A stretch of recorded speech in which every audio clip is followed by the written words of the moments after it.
ஒரு மொழியை நாம் ஏற்றுக்கொள்கிற போது மொழி முழுமையாக அழிந்து விடுவது மட்டுமல்ல, நமது பண்பாட்டு கூறுகளும் சேர்ந்து அழிந்து விடுகின்றன.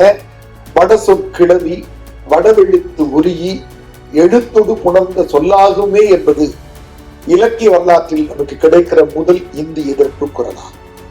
1938 மே 1 இந்தி திணிப்பை எதிர்த்து முதல் உண்ணாவிரதம் நடக்கிறது. அந்த பெயர் உங்களுக்கு குறைந்தவர்களுக்கு தெரிந்திருக்கலாம்.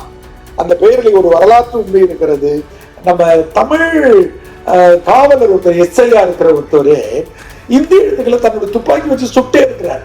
நேரம் வச்சு எல்லாரும் தார்பூச்சியா மனிதர்களை சுடல, அந்த எழுத்து அவர் சுற்றுகிறார் அப்படின்னு ஒரு குறிப்பு கூட இருக்கிறது. அடுத்தவர்களுடைய துயரங்களை உணர்ந்து அவரது வாழ்வியல் சூழ்நிலைகளை சரி செய்வதற்காக தனது வாழ்வின் மிக நீண்ட போராட்டங்களை நடத்திய தந்தை பெரியாரின் வழி நின்று இயங்குகிற இந்த பெரியார் நூலக வாசகர் வட்டத்தில் பேசுகிற நல்வாய்ப்பு கிடைத்திருப்பதற்காக நான் மிகுந்த மகிழ்ச்சி அடைகிறேன். இன்றைக்கு இந்த மண்ணிலே மொழி வழி கொள்கைகள் என்பதை குறித்து பேச வேண்டிய மிக கட்டாயமான ஒரு சூழலிலே நாம் இருக்கிறோம். ஏனென்றால் இன்னைக்கு தேசிய கல்விக் கொள்கை என்கிற பெயரிலே மீண்டும் இந்தியை தூக்கி கொண்டு இந்த மண்ணுக்கு வருகிற இந்த சூழலில் இப்படிப்பட்ட தலைப்புகளை நாம் நினைவுபடுத்திக் கொள்வது என்பதும் அடுத்த தலைமுறைக்கு இந்த வரலாற்றை எடுத்துச் செல்வது என்பதும் மிக முகாமையான ஒரு கடமையாக இருக்கிறது. எனது உரையில் நான் பெரும்பாலும் வரலாறு குறித்த செய்திகள் இந்த மண்ணிலே இருக்கிறவர்களுக்கு தெரியும் என்கிற காரணத்தினால் அதை குறித்த செய்திகளை ஓரளவுக்கும் ஏன் தேவை இருக்கிறது, இந்த தமிழ் சமூகம் காலம் காலமாக இந்த மொழி திணிப்பை எவ்வாறு எதிர்கொண்டிருக்கிறது என்பதை குறித்தும், உலக அளவில் தாய்மொழியின் மீது திணிப்பு நடக்கிற இடங்களில் எல்லாம் தாய்மொழியை கொண்டவர்கள் தங்களது தாய்மொழிக்காக இப்படி போராடி இருக்கிறார்கள் என்கிற செய்திகளை குறித்தும் உங்கள் சிந்தனைக்கு கொண்டு வந்து சேர்க்க முடியும் என்ற நம்பிக்கையோடு இருக்கிறேன். தமிழினுடைய முதல் இலக்கியமாக இருக்கிற தொல்காப்பியமே இந்தி எதிர்ப்பை நடத்தி இருக்கிறது என்பதை நாம் தெரிந்து கொள்ள வேண்டும். தொல்காப்பியர் எழுதுகிறார், ஐயாவுக்கு தெரியும், வட சொற்கிழவி, வடவெழுத்து உருகி, எழுத்தொடு புணர்ந்த சொல்லாகுமே என்பது இலக்கிய வரலாற்றில் நமக்கு கிடைக்கிற முதல் இந்தி எதிர்ப்பு குரலா அல்லது வடமொழி எதிர்ப்பு குரலா? வடமொழியின் பிரிவாகத்தான் பின்னாடி நாம் இந்தியை பேசிக் கொண்டிருக்கிறோம். அப்போ வடமொழியை நீங்கள் இந்த மண்ணுக்கு எடுத்து வந்து விட முடியுமா என்று நினைத்த போது தொல்காப்பிய பெருந்தகை சொன்னார், வட சொற்கிழவி வடவெழுத்து உருகி என்று சொன்னார். உருகி என்றால் நீக்கி என்று பொருள். வட சொற்கிழவி வடவெழுத்து உருகி, எழுத்தொடு புணர்ந்த சொல்லாகுமே என்று தொல்காப்பியர் எழுதினார். பின்னால் அதற்கு வந்த உரையாசிரியர்கள் தற்சமம் தற்பமம் என்ற எடுத்துக்காட்டுகளை வைத்து எழுதினார்கள். நமக்கு முன்பே தமிழிலே சொற்கள் இருக்கின்றன, ஆனால் இந்தியிலே இருக்கிற அல்லது வடமொழியிலே இருக்கிற ஒரு சொல் இருக்கிறது, அதற்கு நிகரான எழுத்துக்கள் தமிழிலேயும் இருக்கின்றன என்றால் அவற்றை அப்படியே எழுதலாம். அதை தற்சமம் என்றும், வேறுபடுத்தி எழுத வேண்டியவற்றை தற்பவம் என்றும் சொன்னார்கள். கமல் என்கிற ஒரு சொல் இருக்கிறது, கமலம் என்று தமிழில் எழுத முடியும். தமிழிலே தூய தமிழ் சொற்கள் இருக்கின்றன, அவற்றை மீட்டெடுக்கிற பணியை பிற்காலத்திலே தமிழ் வரலாறும் செய்திகளும் செய்தன. அவர் அல்லாமல் நஷ்டம் என்கிற இழப்பு என்பதை சொல்லுகிற வடமொழி சொல்லை எங்கேனும் பயன்படுத்த நேர்ந்தால் அதை நட்டம் என்று எழுத வேண்டும் என்று தொல்காப்பியரே முதல் கலக குரலை தருகிறார். இங்கே தமிழ் செய்திகளின் அடிப்படையில் நாம் பார்க்கிற போது இப்படியான மொழி எதிர்ப்பு சிந்தனைகள் தமிழ் மண்ணிலே இருந்து கொண்டே வந்திருக்கின்றன. ஏன் ஒரு மொழியை எதிர்க்க வேண்டும் என்று சொன்னால், என் தாய்மொழி அழிந்து விடுகிறது என்பதால் மட்டுமல்ல, எனது பண்பாட்டின் மீது அது கை வைக்க துணிகிறது என்பதாலும் என்பதை தெரிந்து கொள்ள வேண்டும். திருக்குறளை தொல்காப்பியத்திற்கு பிறகு சங்கம் அறிவிய காலத்தில் களப்பிரர் காலத்தில் வருகிற 18 கீழ்கணக்கு நூலில் வரிசைப்படுத்தப்பட்டிருக்கிறது. ஆனால் காலத்தால் முந்தைய நூல். அந்த நூல் ஆரியத்தை முற்றிலுமாக எதிர்த்திருக்கிற ஒரு நூல். ஆனால் திருவள்ளுவருக்கு காவி சாயம் பூசி விடுமா முடியுமா என்று இவர்கள் முயற்சி செய்து கொண்டே இருக்கிறார்கள். 5 அவித்தான் ஆற்றல் அகல் விசுங்கூடார் கோமான் இந்திரனே சாலும் கரி என்று எழுதினார். படிக்க தெரியாத இவர்கள் என்ன சொல்லிக் கொண்டிருக்கிறார்கள் என்றால், திருக்குறளில் இந்திரன் இருக்கிறான் என்று எழுதி கொண்டிருக்கிறார்கள். ஆனால் இந்திரனை திருவள்ளுவர் காரி உமிழ்ந்திருக்கிறார் என்பதை நாம் தெரிந்து கொள்ள வேண்டும்.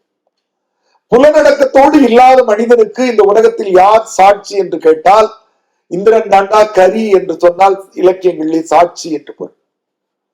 அப்போது மொழியை எதிர்ப்பதல்ல, மொழியின் வழியாக இந்த பண்பாட்டு செய்திகள் நமக்கு திணிப்பாக வருகிற போது அவற்றை எதிர்ப்பதை காலம் காலமாக தமிழ் மண் செய்து வந்திருக்கிறது. வரலாற்றில் சங்க இலக்கியங்களில் நாம் மறந்துவிடக் கூடாத ஒரு பெயர் இருக்கிறது. அந்த பெயரிலேயே வரலாறு இருக்கிறது. ஆரிய படை கடந்த நெடுஞ்செழிய பாண்டியன். இந்த பெயரை ஒரு வரலாற்றை சொல்லிவிடுகிறது. ஆரிய படையை வெற்றி கொண்டவன் என்றால் அவன் 183வது பாடலை புறநானூற்றில் எழுதுகிறான். மிக நீண்ட பாடல்.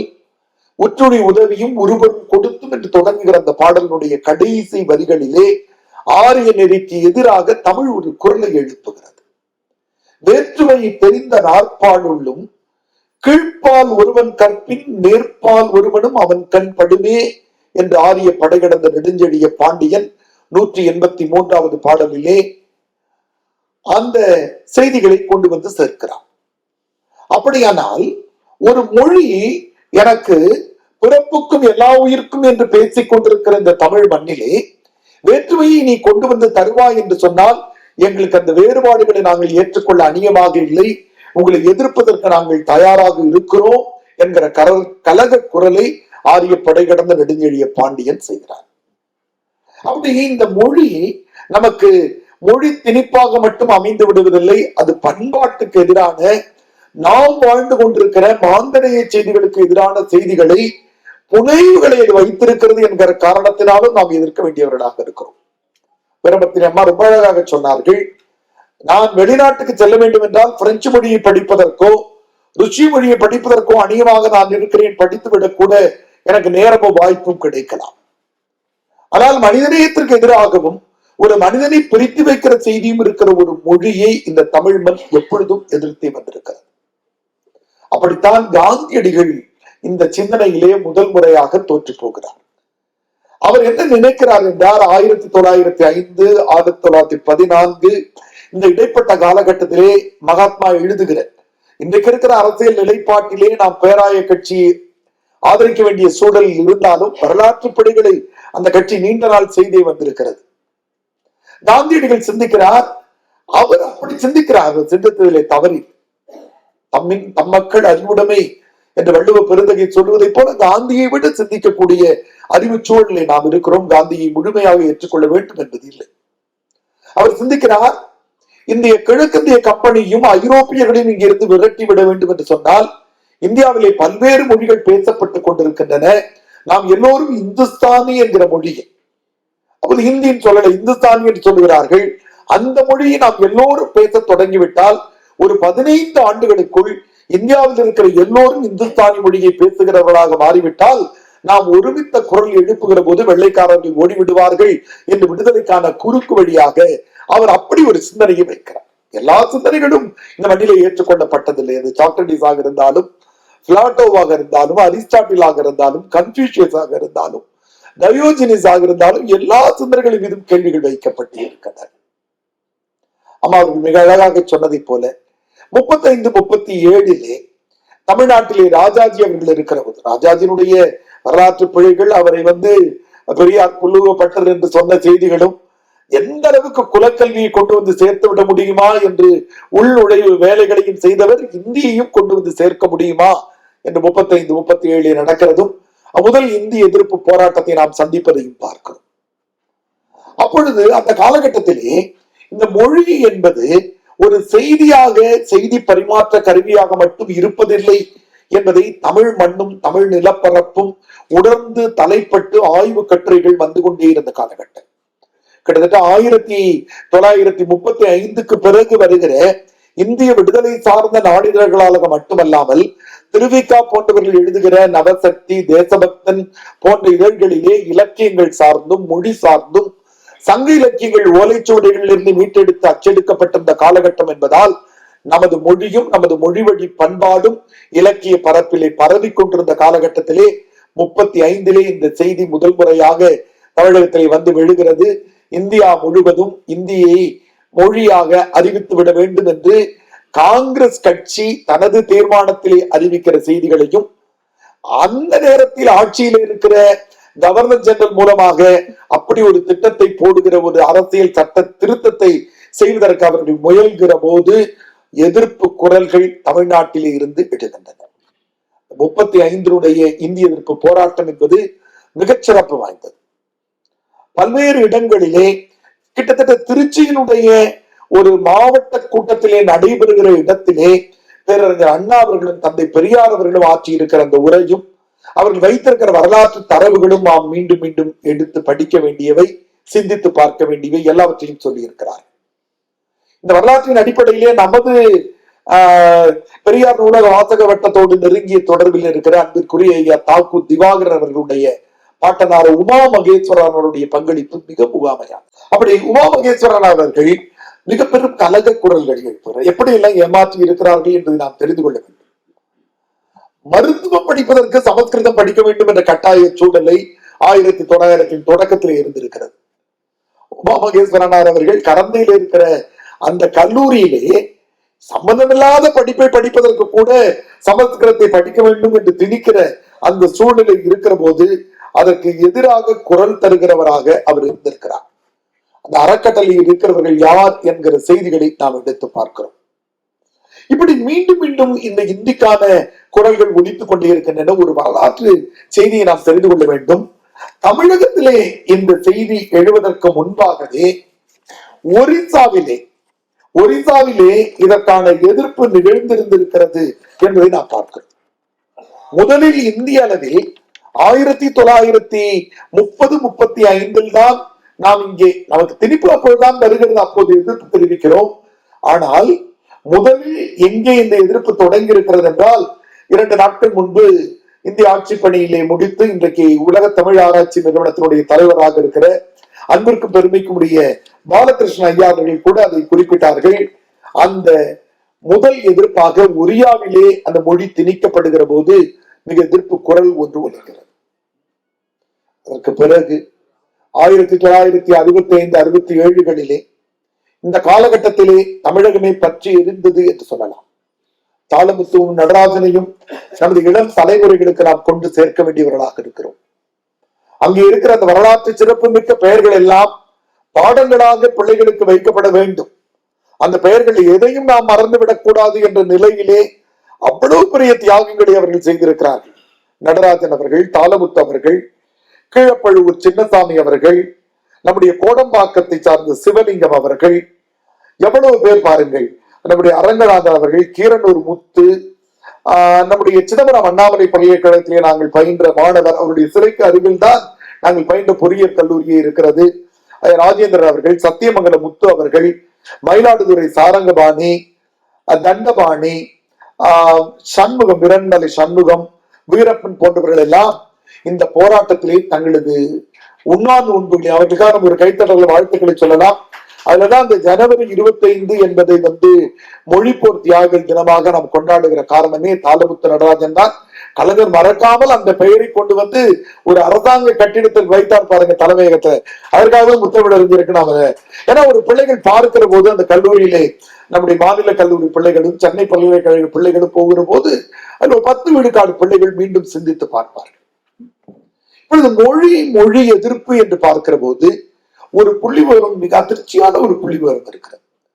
1700களிலே இந்தியாவிலே பேசப்பட்டுக் கொண்டிருந்த மொழிகளினுடைய எண்ணிக்கை 1672 மொழிகள் என்று கிழக்கிந்திய கம்பெனியும் பிரிட்டிஷ் அரசாங்கமும் கணக்கெடுத்திருந்திருக்கிறது. ஆனால் இன்றைக்கு எவ்வளவு மொழிகள் இருக்கின்றன என்று பார்த்தால் இன்னைக்கு 600-700 மொழிகள் மட்டுமே இருக்கின்றன. மீதி மொழிகள் எல்லாம் எங்கே காணாமல் போய்விட்டன என்று பார்த்தால் பிற மொழிகளை ஏற்றுக்கொண்ட காரணத்தினால் அந்த மொழிகள் எல்லாம் அழிந்து விட்டிருக்கின்றன. உலக அளவிலேயும் இந்த சிக்கல்கள் நடந்திருப்பதை நாம் பார்க்கிறோம். மிக குறிப்பாக எத்தனை மொழிகள் இந்தியாவிலே அழிந்திருக்கின்றன என்ற ஒரு பெரும் பட்டியலை நமக்கு இணையத்திலே தேடுகிற போது கிடைக்கிறது. பல்வேறு மொழிகள் இன்றைக்கு கூட அழிகிற நிலையிலே இருக்கிற மொழிகளிலே பல்வேறு வட இந்திய மொழிகள் இருந்து கொண்டே இருக்கின்றன. அச்சமூட்டுகிற நிலையிலே அந்த மொழிகள் அழிவு நிலையிலே இருந்து தடுமாறி கொண்டிருப்பதாக யுனெஸ்கோ நிறுவனம் தெரிவித்திருக்கிறது. இப்படி இங்கிலாந்திலே ஆங்கில மொழியை ஏற்றுக்கொண்ட காரணத்தினால் இங்கிலாந்தில் இருந்த பல மொழிகள் அழிந்து விட்டன. இப்படி ஒரு மொழியை நாம் ஏற்றுக்கொள்கிற போது மொழி முழுமையாக அழிந்து விடுவது மட்டுமல்ல, நமது பண்பாட்டு கூறுகளும் சேர்ந்து அழிந்து விடுகின்றன. அதுதான் இன்றைய தேவையாக நான் உங்களிடத்திலே முன்வைக்க விரும்புகிறேன். தொல்காப்பியம் ஏதோ ஒன்று எழுதி வைத்துவிட்டு போன செய்தி அல்ல. தொல்காப்பியத்திலே 10 வகை பொருத்தங்கள் குறித்தும் 10 வகை பொருத்தம் இன்மை என்பதை குறித்தும் இருக்கிறது. ஐயா வெற்றியழகனார் இருக்கிறார். அங்கேயும் 10 வகை பொருத்தங்கள் நமக்கு பார்க்கப்பட்டிருக்கின்றன. ஆனால் அந்த 10 வகை பொருத்தங்கள் என்னவென்றால், அருளும் அன்பும் உடையவர்களாக தலைவனும் தலைவியும் ஒத்த நிலையில் இருக்கிறார்களா என்று பார்க்க வேண்டிய நிலையிலே 10 வகை பொருத்தங்களை தொல்காப்பியம் சொல்லுகிறது. ஒரு வீட்டில் இருக்கிற தலைவன் தனது வீட்டுக்கு வருகிற விருந்தினர்களுக்கெல்லாம் உணவு தர வேண்டும் என்று நினைக்கிறான். ஆனால் தலைவி தர வேண்டாம் என்று நினைக்கிறாள் என்றால் 2 பேருக்கும் திருமணம் செய்து வைத்தால் அது வாழ்க்கையை சிக்கலாக மாறிவிடும். 2 பேருமே தரக்கூடாது. முயற்சி முருகேசன் வந்திருக்கிறார். 2 பேருமே தரக்கூடாது செய்யறவங்களுக்கு கூட நம்ம கல்யாணம் பண்ணி வச்சிடலாம். ரெண்டு சொந்தக்காரனையும் ஒதுக்கி விட்டு வாழ்கிற வழியும் பார்க்கிறோம். அப்பொழுது நம்முடைய தொல்காப்பியத்துக்கு உரை எழுதுகிற போது நம்முடைய இந்த காந்தர்வ முறை என்று அவன் சொல்லுகிற 8 வகை மனமுறைகளிலே குறிஞ்சி, முல்லை, மருதம், நெய்தல், பாலை என்கிற இந்த 5 திணைகளும் அவன் சொல்லுகிற ஒரே ஒரு திருமண முறையோடு பொருந்தி போய்விடுகிறது. இது எல்லாமே பிசாசம். யாருடன் வேண்டுமானாலும் இன்றைக்கு நடந்து கொண்டிருக்கிற இந்தியாவிலே இருக்கிற பல்வேறு புணர்வுகளை முன்னிறுத்துவதாக வடமொழியினுடைய கலாச்சாரம் இருந்து கொண்டிருக்கிறது. மொழியின் வழியாக ஒருவர் மீதான பண்பாட்டு திணிப்பை எந்த அளவுக்கு செய்துவிட முடியும் என்பதற்கான முயற்சியைத்தான் இந்தியனுடைய செய்திகளின் வழியாக நாம் எதிர்க்க வேண்டியவர்களாக இருக்கிறோம். அதைத்தான் பல்வேறு தீர்மானங்களிலே பல்வேறு செய்திகளிலே நமக்கு சொல்லி இருந்திருக்கிறார்கள். அவர்களுடைய தொகுப்புகளை உங்களுக்கு நான் சொல்லுகிறேன். முதலாம் இந்திய எதிர்ப்பு போராட்டம் காங்கிரஸ் 1937 வெற்றி அடைகிற போது ஜூலை 14ஆம் தேதி, கிட்டத்தட்ட என்னுடைய பிறந்த நாள் அதுதான், 1937 ராஜாஜி முதல்வராக இருக்கிற போது அறிவிக்கிறார். ராமகிருஷ்ண மடத்திலே நடைபெறுகிற அந்த பொதுக்கூட்டத்திலே அவர் அறிவிக்கிறார், அன்றைக்கு மதராஸ் மாநிலமாக இருக்கிறது, எல்லா உயர்நிலை பள்ளிகளிலேயும் இந்தியை எடுத்து வர வேண்டும் என்று சொல்லி 125 பள்ளிகள் இந்த 4 மாநிலங்களையும் தேர்ந்தெடுக்கிறார். அதுல எவ்வளவு பாருங்க, அதுல ஒரு சூழ்ச்சி. அந்த 125ல 65 பள்ளிகள் தமிழ்நாட்டிலே இருக்கின்றன. கர்நாடகா, கேரளாவெல்லாம் ஒரு 10 பள்ளி 20 பள்ளி என்று அறிவிக்கிற நிலைக்கு அவர் வந்து சேர்க்கிறார். அப்பொழுதுதான் நான் முன்பு சொன்னதை போல 1937 ஆகஸ்ட் 27 தஞ்சையில கரந்தை தமிழ்ச்சங்கத்துல வேங்கடாஜலம் என்ற தமிழ் அறிஞருடைய தலைமையில தான் இந்தி திணிப்பு எதிர்ப்புக்கான முதல் பொதுக்கூட்டம் நடக்கிறது. அந்த முதல் ஊர்வலம் அம்மா சொன்னாங்க பாருங்க, ஆகஸ்ட் 26 திருவையாற்றில் இருக்கிற செந்தமிழ் சங்கத்தில் இருக்கிறவங்க எடுத்து செய்கிறார்கள். இப்படி ஆங்காங்கே மொழியில் அறிஞர்கள் செய்கிற செய்திகளை 1937 ஆகஸ்ட் 27 திருச்சியில துறையூர்ல நடைபெறுகிற தன்மான இயக்க மாநாட்டுல தமிழ் மொழியை காக்க வேண்டிய கடமைகளை விளக்கி பேரறிஞர் அண்ணா அவர்கள் தான் ஒரு மாவட்ட மாநாட்டில் முதல்ல பேசி எதிர்ப்பு தீர்மானமாக நிறைவேற்றிருக்கிறார். ஐயா அவர்களுக்காக நம்ம ஒரு கைத்தட்டங்களை தரலாம். பேரறிஞர் அண்ணா தான், அவரைத்தான் நா. காமராசன் எழுதுவார், சந்தித்திடல்களில் திருவிட மக்களை எல்லாம் சந்தித்து விட்டு வந்தவர்னு நா. காமராசன் எழுதுவார். நா. காமராசன் பேரறிஞர் அண்ணாவை எழுதுகிற போது சொல்லுவார், கால் சதங்கை கட்டிய ஆட்டக்காரி போல் கைவிலங்கேந்திட காதல் கொண்டான்னு எழுதுவார். நாட்டியமாட செல்கிற இளம் பெண்கள் இந்த சலங்கை பூஜை முடிஞ்சிருச்சுனாக்கா காலில் எப்பவுமே சலங்கை கட்டி கொண்டு ஆட எப்படி விருப்பப்படுவார்களோ அப்படி பேரறிஞர் அண்ணா தன்னை யாராவது கைது செய்து கைவிலங்கை மாட்டி சிறைக்கு அழைத்து செல்வார்களா என்று விருப்பப்பட்டவன்னு நான் காமராசர் எழுதுவார். கால் சதங்கை கட்டி ஆட்டக்காரி போல் கைவிலங்கேந்திட காதல் கொண்டார். 1937 ஆகஸ்ட் 27 பேரறிஞர் அண்ணா அவர்கள் தன்மான இயக்க மாநாட்டில தான் தமிழ் மொழி காக்க வேண்டி இந்த இந்தி எதிர்ப்பை ராஜாஜி எவ்வளவு சதித்திட்டமிட்டு நடத்தி கொண்டிருக்கிறார் என்று விளக்கமாக பேசுகிறார். இந்து திணிப்பை பேசிய முதல் கூட்டமே அதுதான். இந்து திணிப்பு அறிவியல் நடைபெற்ற முதல் மாநாடு நடக்கிறது. அது திருச்சியில சென்னை மாநில தமிழர் மாநாடு. அங்க வந்து நாவலர் சோமசுந்தர பாரதியார், தந்தை பெரியார் அது மிக சிறப்புரையே அவர் தான். அவருடைய அந்த தொகுதியில இந்த வரலாற்று செய்திகள் நம்ம எடுத்து பார்த்தோம்னா தந்தை பெரியார் தான். என்ன இன்றைக்கு இருக்கிற நம்முடைய இளைஞர்களை குழப்புகிறவர்கள் இருக்கிறார்கள். மொழியின் பெயர்களால் மனிதர்களை இணைப்பது என்பது வேறு, அந்த மொழியை சொல்லி மனிதர்களை பிரிப்பது என்பது வேறு. நான் மிக அண்மையில தொடர்ந்து நூல்களை எழுதி கொண்டே இருக்கிறேன். ஒவ்வொரு 27ஆம் நாளன்றும் நான் எனது நூல்களை நான் முறைப்படுத்தி எழுதி கொண்டிருக்கிறேன். அந்த நூலிலே தந்தை பெரியாரை குறித்து நான் எழுதியிருக்கிற ஒரு கவிதையை நான் இந்த செய்தியின் போது உங்களுக்கு கொண்டு வந்து சேர்க்க விரும்புகிறேன். ஏனென்றால் மொழி உணர்வில் மட்டுமல்ல, நமக்கு திருக்குறள் மாநாடுகளை நடத்திய பெருமைக்குரிய அவர் மீதுதான் இன்றைக்கு அபாண்டமான பழிகளை இவர்கள் வைத்துக் கொண்டிருக்கிறார்கள். தந்தை பெரியார் கடவுளை வென்ற பெருங்கடவுள் நீ, கடவுளை வென்ற பெருங்கடவுள் நீ, நீ சிக்கல் எடுக்காது இருந்திருந்தால் இன்னும் அங்கேதான் சிக்கி கிடந்திருப்போம். நீ தெய்வங்களை கொல்லாது இருந்திருந்தால் அசுரர் வதைப்படலத்தோடு முடிந்திருக்கலாம் எங்களின் பலர் வாழ்க்கை. உன்னால் தான் இன்று நீட்சி அடைந்து முதல்வராகவும் அமைச்சராகவும் அதிகாரிகளாகவும் அசுர புராணம் எழுதி கொண்டிருக்கிறோம். எழுப்பினாய் வினா, மாடுகளை தொடுபவன் மனிதர்களை ஏன் தொட மறுக்கிறான்? மழுப்பினார் விடையை, தடை உடைத்து பகிர்ந்தாய், மடத்தனம் மனுவிலும் கீதையிலும் மலிந்து கிடக்கிறது என்று. உன் உரை கேட்டு தெளிந்தோம், போராட்ட குணத்தை சிதைக்கும் வேள்வி சதி நெருப்புகள் விதி கோட்பாடும் மறுபிறவி சிந்தனையும் என பேராய கட்சி உன்னால் தூர்வாரப்பட்டிருக்கலாம். சேரன் மாதேவி குருகுலத்தில் சமத்துவம் சரி செய்யப்பட்டிருந்தார். வைக்கம் வரலாறே, இன்றைய சமூக நீதி நிகழ்வுகளுக்கெல்லாம் வித்து நீயே என்று வைக்கும் வரலாறு. நீ தந்த கருப்பு சட்டையை அணிந்துதான் இன்றும் பதிலளித்துக் கொண்டிருக்கிறோம் படுபாவிகளுக்கும் கொடுங்காவிகளுக்கும். உனது பாடமே தலைமை பாடமாய் இருக்கும் உலக சமத்துவ வரலாறு எழுதப்படும் அந்த உன்னத நாடு.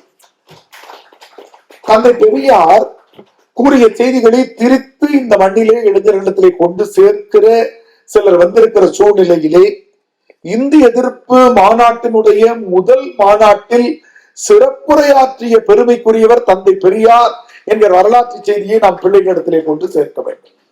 இதற்கு பிறகு 1938 பிப்ரவரி 27 அன்று காஞ்சிபுரத்திலே பேரறிஞர் அண்ணா தலைமையிலே இந்திய எதிர்ப்பு மாநாடு நடக்கிறது.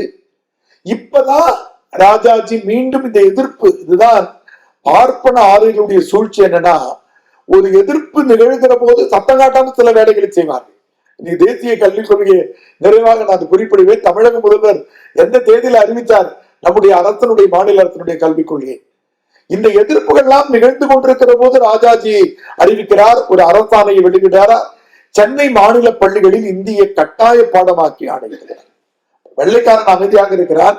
வெள்ளைக்காரனிடத்தில் சென்று பேசிக் கொண்டிருக்கிறார்கள். அவர் அறிவதற்கு முன்னால் ஒருங்கிணைந்த மதராஸ் மாநிலமாக இருக்கிற இடத்திலே 1938 ஏப்ரல் 21 ராஜாஜி கட்டாய பாடம் என்று அறிவிக்கிறார். 1938 திருச்சியிலே இந்தி எதிர்ப்பு தலைமை வாரியம் என்று ஒன்று உருவாக்கப்பட்டது.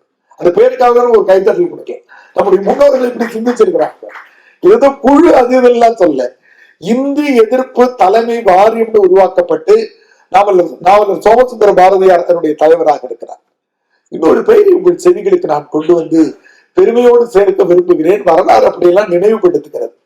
1938 மே 1 இந்தி திணிப்பை எதிர்த்து முதல் உண்ணாவிரதம் நடக்கிறது. அந்த பெயர் உங்களுக்கு குறைந்தவர்களுக்கு தெரிந்திருக்கலாம். அந்த பெயரில் ஒரு வரலாற்று உண்மை இருக்கிறது. அந்த முதல் இந்தி எதிர்ப்பை உண்ணாவிரத்தை செய்தவருடைய பெயர் ஸ்டாலின் என்பதா. ஸ்டாலின் ஜெகதீசன் என்பவர் தான் முதல்ல இந்திய எதிர்ப்பை இருந்து உண்ணாவிரதம் செய்திருக்கிறார் அப்படின்ற வரலாற்று குறிப்பு கிடைக்கிறது. நமது முதல்வரோடு பொருத்தி பார்க்கிற போது நமக்கு இன்னும் பெருமிதம் பிறக்கிறது. ஐயா பதவி ஏற்கிற போது முத்துவேல் கருணாநிதி ஸ்டாலின் சொன்ன போது அவங்க துணைவியார் மட்டுமல்ல, நாமெல்லாம் பெருமை அடைந்தோம். ஏன்னா கட்டங்கள்லாம் பார்த்து சொல்லிட்டு இருந்தாங்க, இத்தனாவது கட்டத்துல ஒரு இடமே இல்லை, முதல்வர் ஆகிறதுக்கு வாய்ப்பில்லை. அதனால அது முக்கியமான பெயர். 1938 மே 1 இந்தி எதிர்ப்பை எதிர்த்து உண்ணாவிரத போராட்டம் நடத்தியவர் என்ற பெயரில் ஸ்டாலின் பெயர் இருக்கிறது. அவருடைய முழுமையான பெயர் ஸ்டாலின் ஜெகதீசன் என்பதாகும். 1938 ஜூன்ல நம்முடைய முதலாவது கைது பல்லடம் பொன்னுச்சாமி என்பவர் அப்போது ராஜாஜினுடைய வீட்டின் முன்னால் வந்து ஒற்றையாளாக நின்று கொண்டு 4 பேர் சேர்ந்து வரலாம் தான் நினைக்கிறாங்க. வழக்கம் போல எல்லாரும் கழட்டிக் கொள்ளுதான் 2-3 பேர் வருகிறார்கள். அவர்தான் ராஜாஜினுடைய வீட்டுக்கு முன்னாடி நின்று ஒரு தனிநபர் போராட்டமாக நடத்துகிறார். அந்த பெயரையும் நான் நினைவில் வைத்துக் கொள்ள வேண்டும். உங்களுக்கு தெரிந்திருக்கலாம், அவருடைய பெயர் பல்லடம் பொன்னுச்சாமி என்பதால். பல்லடம் பொன்னுச்சாமி தான் ராஜாஜினுடைய வீட்டுக்கு முன்னாடி தனிநபர் போராட்டம் செய்து அவர் கைது செய்யப்படுகிறார். அதற்கு பிறகு போராட்ட வீரர்கள் ஊர்வலமாக வருகிறது. அம்மா அழகா சொன்னாங்க பாருங்க. 1938 ஆகஸ்ட் 1 உறையூர்ல கிளம்பி 1938 செப்டம்பர் 11 42 நாட்கள். அம்மா மிகச்சரியா விரும்பத்தினி அம்மா நான் படிக்கிறதுக்கு முன்னாடி அழகா தயாரிச்சிருந்தாங்க. அவங்களுக்காக நம்ம ஒரு கைத்தற வாழ்த்துக்களை சொல்லுவோம். ஏன்னா தலைமை உரையில வந்து அவர்கள் ஒரு செய்தியை சொல்லுவார்கள், நாம அதுக்கு விளக்கம் சொல்ல வேண்டும். ஆனால் மிகச்சரியாக 42 நாட்கள் எத்தனை இடங்கள் அதெல்லாம், அதுவும் நம்முடைய பெருமைக்குரிய இந்த ஆளுமைகள் அவங்க எல்லாம் ஞாபகம் வச்சுக்கணும். நம்ம தெரிந்த பெயர்கள் தான் அவர்கள் இதோடு தொடர்புபடுத்தி ஞாபகம் வச்சுக்கணும். பட்டுக்கோட்டை அழகிரி அவர்களும் மூவலூர் ராமாமிர்தம் அம்மா அவர்களும் இந்த ஊர்வலத்தில் தொடர்ச்சியாக வந்து பல்வேறு கூட்டங்களிலே திராவிட இயக்கத்தின் பெருமைக்குரிய அடையாளமாக இருக்கிற அவங்க எல்லா இடங்கள்லையும் பொதுமக்கள்கிட்ட விளக்கமாக பேச வேண்டி கொஞ்சம் யோசிச்சு பார்க்கணும். இந்திய விடுதலையின் போது இந்தியாவுடைய கல்வி விழுக்காடு என்பதே 15-18 விழுக்காடு தான் இருந்தது, எழுத படிக்க தெரிந்தவர். இன்னைக்கு நம்ம தமிழகம், கேரளா, மேற்கு வங்காளம் போன்ற மாநிலங்கள்லாம் கிட்டத்தட்ட 100 விழுக்காடு கிட்ட வந்துட்டோம். 1935 பொதுமக்கள் மத்தியில போயிட்டு ஒரு மொழி இன்னொரு மொழியின் மீது திணிக்கப்படுகிற போது ஏற்படுகிற மாற்றங்களை அன்றைக்கு கல்வி அறிவிலே குறைவான விழுக்காட்டில் இருந்தவர்களை கொண்டு போய் சேர்க்க வேண்டும் என்றால் எந்த அளவுக்கு நாவன்மையும் தரவுகளும் செய்திகளும் ஊக்கங்களும் இருந்திருக்கணும்னு பார்த்தாதான் நாம அவங்களுக்கான நம்முடைய பட்டுக்கோட்டை அழகிரி மூவலூர் 1938 நவம்பர் 14 சவுகார்பேட்டையில தர்மாம்பாள், ராமாமிர்தம் அம்மா, பட்டம்மாள் இவங்க 3 பேர் பெண்களாக இருக்கிறவர்கள் எப்பொழுதுமே திராவிட இயக்கங்களிலே தலைமையிலையும் மிக முகாமையான இடத்துல இருந்திருக்கிறார். பெண்களுக்கு இன்றைக்கு உலக அளவில் பாலின சமத்துவத்தை பல்வேறு இடங்களில் பேச தொடங்குவதற்கு முன்பே பாலின சமத்துவத்திலே தமிழ்நாடு முழுமையடைந்திருந்தது என்றால் தந்தை பெரியார் தனது மேடைகளிலே பெண்களுக்கு சமமான இடம் கொடுத்திருந்தார். அப்படி இந்திய எதிர்ப்பிலே 1938 சவுகார்பேட்டையில தர்மாம்பாள், ராமாமிர்தம், பட்டம்மாள் கைது செய்யப்படுகிறார். நண்பர்களே, ஆரிய பார்ப்பனியத்திற்கு எப்பொழுதும் மாந்தநேயம் என்பது இருக்கவே இருக்காது. மனிதநேயம் என்பதோ, இவர்கள் யார், அன்னைக்கு கூட நெருப்பு வைக்கும் போது இளங்கோடிகள் எழுதுவாரு, யாரெல்லாம் விட்டுன்னு சொல்லும் போது பார்ப்பார் அறவோர் பசு பத்தினி பெண்டீர் மூத்தோர் குழவி. பார்ப்பார்னா நீங்க நினைக்கிற பார்ப்பனர்கள் கிடையாது, நாள்கோள் பார்ப்பவர்களாக இருந்த தமிழர்கள். அவங்க எல்லாம் விட்டுணும், மூத்தோர் குழவி இவங்க எல்லாம் விட்டுணும்னு கண்ணகி எழுதுவாங்க. நம்முடைய போர் அரங்கனே அப்படித்தான் இருந்தன. அடையாளங்களோடு போரிட்டார்கள். மறைந்து நின்று தாக்குகிற போர் முறை அல்ல. நமது பிள்ளைகள்கிட்ட கொண்டு சேர்க்கணும். வெட்சி, கரந்தை, வஞ்சி, காஞ்சின்னு உன்னுடைய ஊர்ல இருக்கிற செல்வத்தை, அன்னைக்கு செல்வம் வந்து மாடுதான், இன்னைக்கு உளறிட்டு இருக்கிறார். கேடில் வெடி செல்வம் கல்வி ஒருவருக்கு மாடு அல்ல மற்றையவைனா வேற பொருள். மாடுதான் செல்வம். அன்னைக்கு ரூபாய் நோட்டுகள் இல்ல, பண்டமாற்று முறை இருந்தது. மாடு. இன்னைக்கு நான் மாடு மேய்க்கிறேன்னு ஒருத்தர் கிளம்பி இருக்கிறார். ஆனா உண்மையான தீர்வு என்ன? தந்தை பெரியார் வழியிலேயோ, பேரறிஞர் அண்ணா வழியிலேயோ, முத்தமிழறிஞர் கலைஞர் வழியிலேயோ சிந்தித்தா என்ன சிந்திக்க வேண்டும்? ஒரு ஐடி நிறுவனத்தில் இருக்கிறவன் என்ன சம்பாதிக்கிறானோ அதே சம்பளம் மாடு மேய்க்கிறவனுக்கு கிடைக்க வேண்டும். அதே சம்பளம் வெட்டியான் படியில் இருக்கிறவனுக்கு கிடைக்கணும். முடித்திருச்சு. அதுதான் சமூக தீர்வு. இல்ல நானும் மாடு மேய்க்கிறேன்னு ஒருத்தர் கிளம்ப போறார். அதுக்கு அந்த இருக்கிற குரல் அதுதான். கேடில் விழிச்செல்வம் கல்வி ஒருவருக்கு மாடு அல்ல மற்றைய. அதான் ஒரு மன்னன் இன்னொரு மன்னன் மீது போர் தொடுக்கிற போது வெற்றி பூவை சொல்லிட்டு போய் மாட்டை பிடிச்சிட்டு வந்தார். தமிழர்கள் அடையாளங்களோடு போரிட்டார்கள். அடையாளங்களோடு கூடிய போர் நம்முடைய போர் முறைகள் இருந்தது. ஒரு நெறி இருந்தது. காயம்பட்டவர்களை அடிக்க மாட்டார்கள். புறமுதுகு காட்டி ஓடுகிறவர்களை அடிக்க மாட்டார்கள். போர்க்கருவி இல்லாதவரை தாக்க மாட்டார்கள். ஆனால் பார்ப்பனியம் என்ன செய்கிறது பாருங்கள். 1938 நவம்பர் 14 சவுகார்பேட்டையில நான் சொன்ன அந்த 3 பெண் ஆளுமைகள் தர்மாம்பாள், ராமாமிர்தம், பட்டம்மாள் கைது செய்யப்படுகிறார்கள். நண்பர்களே, நெஞ்சில் வஞ்சத்தோடு குறித்து வைத்துக் கொள்ளுங்கள். அவர்களோடு போராட்டத்திற்கு வந்த 3 வயது குழந்தையாக இருக்கிற மங்கையர்க்கரசி என்ற குழந்தையும் 1 வயது குழந்தையாக இருக்கிற நச்சினார்க்கினியன் என்ற குழந்தையும் கூட அன்றைக்கு காவல்துறையால் கைது செய்யப்பட்டிருக்கிறார்கள் என்ற செய்தியை இளைய தலைமுறைக்கு கொண்டு சேர்க்க வேண்டும். எவ்வளவு வஞ்சின பாருங்க. இன்னும் புள்ளிவரத்தை நீட்டி சொல்கிறது அந்த செய்தி. நவம்பர்ல 38ல உண்ணாமுலை அம்மாள் 6 பெண்கள் கைது செய்யப்பட்டவர்களுடைய பட்டியலை ஒன்று தருகிற போது பிரின்ஸ் NRS பெரியார் தம்பி வந்திருக்காங்க. அவருக்கு வாழ்த்து. வயது அடிப்படையில் தம்பின்றமா, தகுதி அடிப்படையில் நீங்க உயர்ந்தது. 2 நாள் முன்னாடி கூட நம்முடைய நூல் வெளியீட்டு விழாவுக்கு வந்து தண்டிக்கப்படுகிறதா தமிழகம்னு எங்களோடு சேர்ந்து இருக்கிற ஒரு பொறியாளர் மிக அழகான தரவுகளோடு எழுதியிருக்கிறார். எப்படி எல்லாம் வாசல் எழிலன் ஐயா வந்திருந்தாங்க, தங்கதுரை நண்பர்களா வந்திருந்தாங்க. இன்றைக்கு பொறியாளர்கள்லாம் சிந்திக்க எல்லோரும் சிந்திக்கிறார்கள். நாங்களும் இந்த சிந்தனை துறைக்கு வந்திருக்கிறோம். என்னுடைய பெருமைக்குரிய அடையாளம் ராமநாதன் ஐயா இன்னைக்கு நம்ம கிட்ட இருந்து எவ்வளவு GST வாங்குறாங்க, எப்படி எல்லாம் ஏமாத்துறாங்க. ரொம்ப நினைச்சாலே வருத்தப்பட வைக்கிற செய்தி என்னன்னா, இன்னைக்கு பாராளுமன்ற தொகுதிகளை மறுசீரமைப்பு என்ற பேர்ல ஒன்றிய அரசு பெரிய கூத்தடிச்சிட்டு இருக்கிறான். குடும்ப கட்டுப்பாட்டு திட்டத்தை கொண்டு வந்து கொடுத்துட்டு நாம் இருவர் நமக்கு இருவர்னோ, அப்புறம் நாம் இருவர் நமக்கு ஒருவர்னோ, அப்புறம் நாமே குழந்தை நமக்கேன் குழந்தை, என்ன இப்படி போயிட்டு இருக்கு தமிழ்நாடு. ஆனா நமக்கு மக்கள் தொகை குறைஞ்சிக்கிட்டே இருக்கு, அவனுக்கு மக்கள் தொகை கூடிக்கிட்டே இருக்கு. இப்ப அவனுக்கு தொகுதி வந்து 82ல இருந்து 110க்கு போக போகுதுன்னு சொல்றான். நமக்கு 40ல இருந்து 27 குறைக்க போறேன்னு சொல்றான். அதுல ராமநாதன் ஒரு புள்ளி விவரத்தை சொல்றாரு. நிதி ஒதுக்குறதுல என்ன பண்றான், எவ்வளவு மக்கள் தொகை இருக்கிறாங்க, எவ்வளவு பேர் படிச்சிருக்காங்க, எவ்வளவு பெண்கள் இருக்காங்க, மக்கள் தொகை விழுக்காட்டை கட்டுப்படுத்தினவங்களுக்கு அதிக வரி தரணும். அந்த இடத்துல 8-15. ஆனா அவன் என்ன பண்றான், கட்டுப்பாட்டை குறைச்சவங்களுக்கு 10%, மக்கள் தொகை கட்டுப்பாட்டை வந்து அதிகரிச்சிட்டவங்களுக்கு 15% தருகிற கொடுமையை செய்து கொண்டிருக்கிறார்கள். ரொம்ப அழகான நூல் ஒன்றை தண்டிக்கப்படுகிறதா தமிழ்நாடு நூல் அறிமுகம் கூட நம்ம அரங்கத்தில் வைக்கலாம். மிக தகுதி வாய்ந்த நூல். அந்த நூல் வெளியீட்டு விழாவுக்கு ஐயா வந்திருந்தாங்க. இப்ப பாருங்க எந்த அளவுக்கு அந்த பார்ப்பனையும் அந்த வஞ்ச மனத்தோடு இருக்கிறது பாருங்க. 100 பேரை கைது செய்கிறான். இந்திய எதிர்ப்பு போராட்டத்துல புள்ளிவரம் தெரிவிக்கிறது 70 பேர் பெரியவர்களா, 32 பேர் குழந்தைகளா. குழந்தைகள் போராடி இருக்கிறார்கள், நம்ம மகிழ்ச்சி அடைகிறதில்ல. குழந்தைகளை விட்டுட்டு போக முடியாம அழைச்சிட்டு போயிருக்கிறாங்க. அவர்களையும் சேர்த்து கைது செய்பவர்களாக, மாந்தநேயத்திற்கு முற்றிலும் எதிரானவர்களாக இந்த பார்ப்பன ஆரியர்கள் எப்போதும் இருந்திருக்கிறார்கள். அதுதான் 1938 நவம்பர் 21 உண்ணாமுலை அம்மாள் அவங்க கைது செய்யப்படுகிற போது பெண்கள் 73 பேர் கைது செய்யப்படுகிறாங்க, குழந்தைகள் 32 பேர் கைது செய்யப்பட்டிருக்கிறார்கள். 1939 ஏன்னா கடலூரை நான் சேர்ந்தவன், ஐயா அம்மா பெருமையா கடலூர் அப்படின்னு சொல்லிட்டு அறிமுகப்படுத்தினாங்க. நான் முதுகில இந்திக்கு சமமாக படித்திருக்கிறேன். நான் ஏன் இந்தி படித்தேன்னா இந்தியை பாராட்டுவதற்காக படிக்கவில்லை. நான் தொடர்ச்சியாக எழுதி கொண்டிருக்கிற நூல்களிலே என்னுடைய ஆய்வு முடிவு என்ற செய்தி என்னவென்றால், நம்முடைய தமிழினுடைய அறிவு பரப்பை பார்த்துத்தான் வட இந்தியாவின் அனைத்து இலக்கியங்களும் எழுதப்பட்டன என்று நினைப்பதற்காக ஒரு பெரிய ஆய்வினை எழுதி கொண்டிருக்கேன். மிக அண்மையில கூட 50 ஆற்றல்கள் முன்னுரைத்த முதல் மொழின்னு நான் ஒரு நூல் சென்ற மாதம் நான் வெளியிட்ட நூல் தான். நிலம், நீர், தீவழி, விசும்பு எல்லாத்தையும் சொன்னான். ஒருத்தர் என்ன கேள்வி கேட்டார், எல்லா ஆங்கிலேயம் பின்னாடி சொல்லியிருக்கான், பிரெஞ்சு மொழி பின்னாடி சொல்லி இருக்கிறது, சமஸ்கிருதம் முன்னாடி சொல்லி இருக்குதான் பாத்தீங்களான்னு ஒரு கேள்வி கேட்டார். நம்ம நண்பர் தான். அது வந்து வீழ்த்துவதற்கான வினா அல்ல, விளக்கம் பெறுவதற்கான வினா தான்.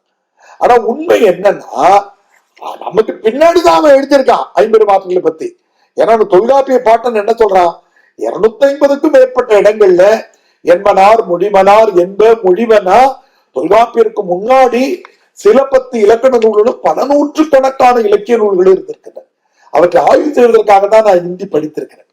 இங்க பாருங்க, கடலூர் வந்து திராவிட இயக்கத்தோடு மிக நெருங்கிய தொடர்புடையதுன்னு உங்களுக்கு தெரியும். ஞானியார் அடிகள் வரலாறு உங்களுக்கு தெரியும். ஐயா பெரியார் இதழ் வெளியிடுகிற போது ஞானியார் அடிகள் தான் அந்த தெருவுக்கு பக்கத்து தெருவில் தான் நாங்க இருக்கிறோம். என்ன பாருங்க, இது நம்ம தெரிந்து கொள்ள வேண்டிய செய்தி. 1939 ஜனவரி 4 ஒரு செய்தி வெளியிடப்படுகிறது. விடுதலை, குடியரசுல, பகுத்தறிவு போன்ற இதழ்கள்ல இந்திக்கு எதிரான கட்டுரைகள் எழுதப்பட்டால் அந்த இதழ்களுக்கு அபராதம் விதிக்கப்படும்னு ராஜாஜி சட்டம் இயற்ற அளவுக்கு எந்த அளவுக்கு அவருடைய வஞ்சகம் இருந்திருக்கிறார். 1938 ஜூன் 10 சென்னையில அண்ணா அவர்கள் இந்த இந்திய எதிர்ப்பு போராட்டத்தில் கைது செய்யப்பட்டு 4 மாதம் சிறையில் இருக்கிறாங்க. கிட்டத்தட்ட அண்ணாவினுடைய முதல் சிறை வாழ்வே அதுதான் என்று வரலாறு சொல்கிறது. இந்திக்காக எதிர்த்துதான் பேரறிஞர் அண்ணா அவர்கள் முதல்ல சிறைக்கு போயிருக்கிறார். 1938 டிசம்பர் 5 தந்தை பெரியார் அவருடைய தலைமையில போராட்டம் நடக்கிறது. டிசம்பர் 6 அவரு கைது செய்யப்படுகிறார். முதல்ல தந்தை பெரியார் மதராஸ் சிறையிலையும் பின்னாடி பெல்லாரி சிறையிலும் வைக்கப்பட்டிருக்கிறார். நம்ம தொடர்ந்து சொல்லணும். ஏன்னா தந்தை பெரியாருடைய முகம் என்பதை இன்றைக்கு இருக்கிற இளைஞர்களிடத்திலேயும் ஊடகத்திலேயும் ஏதோ கடவுள் மறுப்பாளர் என்ற நிலையோடு நிறுத்தி கொண்டு விடுகிறவர்களாக தவறான பரப்புரையை செய்துகிட்டே இருக்கிறார். அவரை மாதிரி பாலின சமத்துவத்தை பேசியவரோ, அவரை போல மாந்தனியத்தை பேசியவரோ, அவரை போல தமிழ் மொழியின் பாதுகாப்புக்கான செய்திகளை முன்வைத்தவரோ இல்லை. பக்தி இலக்கியத்திலேயும் இடைக்கால இலக்கியத்திலேயும் இருக்கிற அறிவுக்கு எதிரான செய்திகள் ரொம்ப கூர்மையா. ஏன் நம்ம இந்திய எதிர்க்கிறோம்னா, ஹிந்தி வந்துடுறது வடமொழி கிடையாது, அது விதி கோட்பாட்டை நம்ம கிட்ட கொண்டு வந்து சேர்த்துரும். ஒண்ணுமே இல்லை. நான் மாற்றுத்திறனாளி என்பதை பெருமைக்குரிய அடையாளம் சொல்றேன். அண்ணாமலை பல்கலைக்கழகத்தில் 1982-86 படித்த முதல் மாற்றுத்திறனாளி பொறியாளர் நான் பெருமையோடு சொல்லி உங்களுடைய கைத்தட்டல அடிக்கடி வாங்கிக்கிறேன். எனக்கு பெருமைக்குரிய அடையாளத்தை தந்தை பெரியார் தந்தார், பேரறிஞர் அண்ணா தந்தார், முத்தமிழறிஞர் கலைஞர் தந்தார். இன்னைக்கு இருக்கிற மாண்புமிகு முத்துவேல் கருணாநிதி ஸ்டாலின் அவர்கள் எனது உள்ளாட்சி துறைகள்ல உலகத்துல யாரும் செய்யல, ஐநா சபை கவனிக்கிறான். உள்ளாட்சி துறைகளில் மாற்றுத்திறனாளிகளுக்கு 5% நியமன இடஒதுக்கீட்டை வழங்கியிருக்கிறார். நமக்கு தெரியல, எல்லாத்துக்கும் ஒரு கைத்தட்டலாங்க ஐயா, எங்களுக்காக கைத்தட்ட. அப்படி செய்திருந்திருக்கிறார். அப்போ என்னை பெரியார் எதை செய்திருந்திருக்கிறார், என்னை மதிக்கிற இடத்துக்கு தூக்கி வந்திருக்கிறார். இல்லைன்னா புதுக்குப்பத்துல என்ன சொன்னாங்க, என்னை இந்திய இலக்கியமும் வடமொழிப்படுத்த என்ன பண்ணிருப்பாங்க, ஒண்ணும் பண்ணிருக்க மாட்டாங்க. என்னுடைய ஜாதகத்தை எடுத்து பார்த்து போன பிறவியை கண்டுபிடிச்சு போன பிறகு நீ பண்ண பாவண்டா, அதனாலதான் இந்த பிறவில இப்படி இருக்கேன்னு சொல்லியிருப்பான். அதான விதி கோட்பாடு. இததானே சொல்லி சொல்லி ஏமாத்திட்டு இருந்தாங்க. இன்னைக்கு அறிவியல் என்ன சொல்லுது, போலியோவுக்கு சொட்டு மருந்து போட்டா, நான் 1965 பிறந்தவன், அப்ப போலியோ விழிப்புணர்வோ சொட்டு மருந்தோ இல்லை, நான் கால் தாங்கி நடக்கிறேன். ஆனால் இன்றைக்கு போலியோ சொட்டு மருந்து வந்த பிறகு யாருமே இந்த மாதிரியான பிள்ளைகள் பிறக்கிறதுல அறிவியலுக்காக நம்ம ஒரு தடவை கைத்தட்டல் கொடுப்போமா? அப்போ அது விதி கிடையாது. அப்போ தந்தை பெரியார் என்பவர் கடவுள் மறுப்புக்காக மட்டும் பேச வந்தவர் அல்ல, பெண் உரிமைக்காக பேச வந்தவர், விதி கோட்பாட்டுக்கு எதிராக பேசி. ஏன் இன்னைக்கு நம்ம இந்தியோ வடமொழியோ வேண்டாம்னு சொல்லுகிறோம்னா, அது கொண்டு வந்து நமக்கு என்னத்தை சேர்க்கனாக்கா அறமற்ற வாழ்க்கையை கொண்டு வந்து சேர். திருவள்ளுவர் சொல்றாரு, காண முயல் எய்த அம்பில் யானை பிழைத்தவேல் ஏந்தல் இனிது. பெருமைப்படலாம். முயல் மேல அம்பு விட்டு வெற்றி அடைஞ்சேன்னு சொல்றதை விட யானை மேல அம்பு விட்டு தோத்து போயா உன் பேரன் ஜெயிச்சுக்கிட்டு, அது தமிழருடைய ஆரம். இன்னைக்கு மாற்றுத்திறனாளிகளுக்கும் திருநங்கைகளுக்கும் என்னுடைய 400 IAS அகாடமியில இலவசமாக நான் பயிற்சிகளை கொடுக்கிறேன். முதல் 2 ஆண்டுகள் எங்களுக்கு பெரிய வெற்றி கிடைக்கல, ஆனால் இந்த ஆண்டு பெருமைக்குரிய வெற்றி அடைந்திருக்கிறோம். முதல் ஆண்டிலேயே பூர்ணசுந்தரி என்கிற பார்வை மாற்றுத்திறனாளி, 2வது ஆண்டுல ரஞ்சித். உங்களுக்கு ஒரே ஒரு வாய்ப்பு இருந்தால் நான் அடுத்த வாரத்துக்கு கூட தம்பி இங்க வர முடியுமா பாக்குறேன். இந்த முறை காமராஜ் என்கிற தம்பி வெற்றி அடைந்திருக்கிறார். எங்களுக்கு பெருமைக்குரிய மகிழ்ச்சி என்னன்னாக்கா, அவர் தமிழ் விருப்ப பாடம் என்கிட்ட படிச்சவர் மட்டுமல்ல, UPSC முதன்மை தேர்வு அனைத்தையும் தமிழ்ல எழுதுறவர். அவருக்காக தனி குழு உருவாக்கி எழுதுறார். அதை விட ரொம்ப பெருமைக்குரிய செய்தி என்னன்னா, அவரு மாற்றுத்திறனார், கை கொஞ்சம் பாதிக்கப்பட்டார். விதி கோட்பாடுகளை மறுப்பதற்கு நமக்கு இந்த இந்திய எதிர்ப்பு என்பது மொழி கிடையாது. அந்த மொழியை நாம் எதிர்க்கிறோம், ஆங்கிலத்தை படிக்கிறோம், ஆங்கிலத்தில் எல்லாமே இருக்கிறது. ஏன் பகத்சிங் அவர்கள் விரும்பி படித்த நூல்கள் இருக்கிறது, ஹோயாமேன் ஏத்தீஸ் என்று படிக்கிற நூல் இருக்கிறது, எல்லாம் இருக்கிறது. ஆனால் வடமொழியிலேயும் இந்தியிலேயும் மாந்தரிகத்திற்கு எதிரான செய்திகள் சொல்லப்பட்டு கொண்டே இருக்கிறது. ஒண்ணு வேண்டாம், ஒரு சுருக்கமாக சொல்லுகிறேன். கர்ணனை கொல்ல வேண்டும் என்று திருக்குறள் என்ன சொல்லிச்சு, காண முயலெய்த அம்பில் யானை பிழைத்தவேல் ஏந்தல் இனிதுன்னு சொல்லிச்சு. உன்னுடைய முயற்சியில வெற்றி அடைய வேண்டாம்பா, உன் தலைமுறை ஜெயிச்சுக்கிட்டோம், ஆனா அறத்தோடு வாழ். என்ஸ் அண்ட் மீன்ஸ் ஆங்கிலத்துல சொல்வார். வெற்றி முக்கியம் அல்ல, வெற்றி அடைந்திருக்கிற வழி முக்கியமானது என்பது தமிழர் பண்பாடு. ஆனா கர்ணனை கொல்லலாம் என்று முடிவு செய்யப்படுகிற அந்த புனை கதையில என்னெல்லாம் செஞ்சாங்க பாருங்க. தேர் சக்கரத்தை கடவுளே அழுத்துவாரு, அவங்க அம்மாவே போயிட்டு ஒரு தடவைக்கு மேல அம்பு விட வேண்டாம்னு சொல்லுவாங்க, அவருடைய கவச குண்டத்தை வாங்கிட்டு வந்துருவாங்க. அப்ப அவங்களுடைய நோக்கம் என்னன்னா, இலக்கை அடையணும்னா எந்த வழியில வேணாலும் இலக்கை அடையலாம் என்பதை வடமொழியும் இந்தியும் சொல்லிக் கொண்டிருக்கிறது. இலக்கை அடைவது முக்கியம் அல்ல, நீ நடக்கிற பாதை முக்கியம்னு தமிழ் சொல்லுது. நம்ம ஹிந்தியை எதிர்க்கல, எனக்கு ஹிந்தி தேவைன்னா படிக்கிறேன், ரஷ்யா தேவைன்னா படிக்கிறேன், அதுல இருக்கிற நல்ல செய்திகளை படிக்கிறேன். என்னால மக்சிம் கார்கினுடைய தாயை படித்து விருப்பத்தோடு படித்து முடிக்க முடிகிறது. 7 தலைமுறைகள்னு நம்முடைய அலெக்ஸ் ஹேலி எழுதின 7 தலைமுறைகளுக்கு முன்னால் அடிமைப்படுத்தி தூக்கி செல்லப்பட்ட அந்த புதிய புதினத்தை படிக்கிற போது இன்னைக்கு வியப்படைகள் பிற மொழியில் இருக்கின்றதால் நம்ம தூக்கி போடல. அப்ப பாருங்க, தந்தை பெரியார் என்பவர் கடவுள் எதிர்ப்பின் அடையாளம் அல்ல, மாந்தநேயத்தின் அடையாளம். இன்னைக்கு சமமாக, ஏன்னா யாரும் நீங்க இங்க அரங்கத்துக்கு வந்த போது மாற்றுத்திறனாளி அடையாளத்தோட பார்க்கல. அம்மா என்ன வந்து IAS அகாடமி நடத்துறாரு, பொறியியல் படிச்சிருக்கு, இந்த அடையாளத்தை தந்தவர் தந்தை பெரியார். பெரியார் இந்திய எதிர்ப்புல 1938 டிசம்பர் 5 போராட்டத்தில் கலந்துக்கிறார். 6 கைது செய்யப்பட்டு முதல்ல மதராஸ் சிறையிலையும் பின்னாடி பெல்லாரி சிறையிலையும் அவர் இருக்கிறார். இந்த எல்லா போராட்டங்களையும் பார்க்கிற போது இவர் அப்புறம் தான் பாத்தீங்கன்னாக்கா 1938 தான் நமது பெருமைக்குரிய இரும்பூது எய்துகிற மொழிவழி போராட்ட தியாகிகளின் வரிசையில முதல்ல பொதுவா நம்ம தாளமுத்து நடராஜன் சொன்னாலும் வரலாற்றுல முன்னாடி நடராஜன் தான், அப்படிதான் தாளமுத்து அவர்கள். நடராஜன் முதல்ல டிசம்பர் 5 உடல்நலம் கைது செய்யப்படுகிறாரு, உடல்நலம் பாதிக்கப்படுகிறது. 15/1/1939 முதல்ல நடராஜன் இயற்கை அடைகிறார். அதற்கு பிறகு தாளமுத்து அவர்கள் அதே போராட்டங்களை முன்னெடுக்கிறார். வரிசைப்படுத்துவதற்காக பிறகு என்று சொல்லுகிறேன். அவர் 11/3 அதாவது ஜனவரி மாதத்துல நடராஜன் இயற்கை அடைகிறாரு. தாளமுத்து அவர்கள் 39 இயற்கை அடைகிறார். அதான் நம்ம சொன்னோம், அவருடைய பெயரை முத்தமிழறிஞர் கலைஞர். 1939 மே 22 தான் நம்முடைய தந்தை பெரியார் விடுதலை செய்யப்படுகிறார். கிட்டத்தட்ட 5 to 6 மாதங்கள் இந்திய எதிர்ப்பு போராட்டத்திற்காகவே அவர் உள்ளே இருந்திருக்கிறார் என்ற செய்தியை நமது தலைமுறை பிள்ளைகளுக்கு கொண்டு போய் சேர்க்கும். 1940 பிப்ரவரி 19 மீண்டும் தந்தை பெரியார் அவர்கள் இந்திய எதிர்ப்பை விளக்க கோரி பெரிய போராட்டங்களை நடத்துறாங்க. இப்போ அரசு ஆணை 1940 பிப்ரவரி 21 ஒரு வெற்றி கிடைக்கிறது. பிப்ரவரி 21 ஒரு செய்தி இருக்கிறது, நான் நடுவில் உங்களுக்கு சொல்லுகிறேன். அதான் உலக தாய்மொழி நாளாக கொண்டாடப்படுகிறது. ஆனால் இந்த வரலாற்றுல பல்வேறு பிழைகள் தொடர்ந்து நடந்தே வந்து கொண்டிருக்கின்றன. என்னுடைய பயிற்சி மையத்தில் கூட இந்த முறை நான் திட்டமிட்டிருக்கிறேன். செப்டம்பர் 5 என்பது ஆசிரியர் தினம் கிடையாது. தன்னுடைய மாணவர் படிக்க வந்தவருடைய ஆய்வை திருடி எடுத்துக்கொண்டு வந்த அவருடைய பேர்ல, ராதாகிருஷ்ணன் பேர்ல ஆசிரியர் தினத்தை கொண்டாடிட்டு இருக்கிறோம். ஆனால் ஜனவரி 5 சாவித்திரிபாய் இருக்கிறாங்க பாருங்க, அவங்களுடைய நாளைத்தான் ஆசிரியர் தினமாக கொண்டாடணும். அதோட என்னுடைய பயிற்சி மையத்துல ஆசிரியர் எல்லாம் விண்ணப்பிங்க, ஒரு 5 to 10 ஆசிரியர்களுக்கு விருது தரது கனக குரலை நம்ம தந்துகிட்டே இருக்கோம். உலக தாய்மொழி நாள், அதுல நமக்கு கொண்டு வருத்தம் கிடையாது, மகிழ்ச்சி தான். ஏன்னா வரலாற்றை மெய்ப்பித்த நாள், பிள்ளைகளை கொண்டு சேர்க்கணும். பாகிஸ்தான் பிரிகிறது, இஸ்லாமிய என்ற மதத்தின் காரணமாக பிரிந்திருக்க முடியுமா என்ற கேள்விக்கான விடையை வங்கதேசம் பிரிகிற போது நமக்கு கிடைக்கிறது.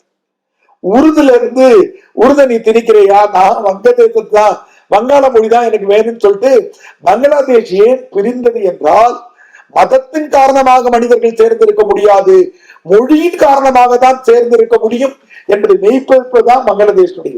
அந்த வங்கதேச மொழி போராட்டத்திற்காக சில இளைஞர்கள் உயிர் விடுகிறார்கள். அதை ஐநா சபை ஏற்றுக்கொண்டு, ஆனால் நாம் தொடர்ந்து கேட்க வேண்டும். ஜனவரி 25 தான் நமது மொழிப்போர் தியாகிகள் தினமாக கொண்டாடுகிற அந்த பகுதியைத்தான் உலக தாய்மொழி நாளாக அல்லது உலக தமிழ் மொழி வாரம். முதல்வர் பெருமைக்குரிய பாவேந்தர் அவர்களுடைய பிறந்த நாளும் மறைந்த நாளும் ஒரே மாதத்துல வருகிறது, உங்களுக்கு தெரியும். ஏப்ரல் 29 பிறந்தார் 1891. ஏப்ரல் 21 மறைந்தார் 1964. இந்த வாரத்தை தமிழ் வாரமாக அறிவித்த முதல்வருக்காக நமது கைத்தட்டங்கள் நன்றி கிடைச்சோம்.